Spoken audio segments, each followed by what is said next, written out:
Welcome to our channel. Today we how to create a travel itinerary with Southwest Airlines Credit Card. Quick tutorial step by step clearly.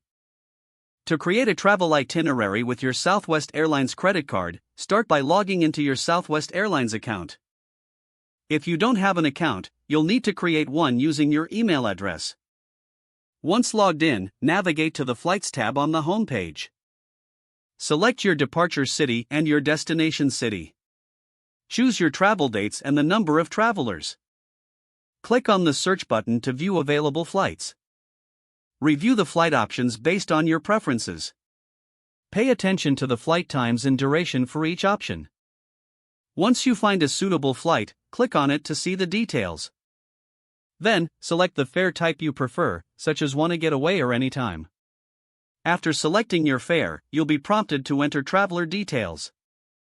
Make sure to include the correct names and information for each passenger. Next, enter your Southwest Airlines credit card information for payment. Confirm any additional options, such as travel insurance or upgrades. After payment, you'll receive a confirmation email with your itinerary. You can also view and manage your itinerary within your Southwest account. If you need to make any changes, navigate to the My Trips section. From there, you can modify or cancel your itinerary as needed. Preparation is key, so check your itinerary before your travel date.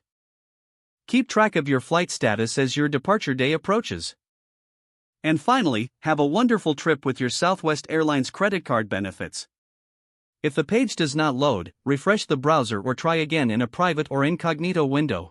Make sure you are using the correct email address, then retype it carefully to avoid small typos. If your password is not accepted, use the reset option and create a new strong password you can remember.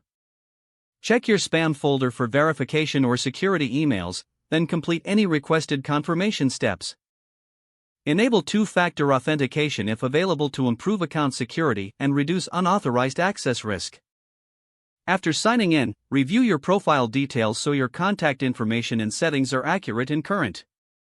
If you see an error message, note it down and try again after restarting your device and internet connection. Don't forget to like this video and subscribe to our channel for more step-by-step tech guides.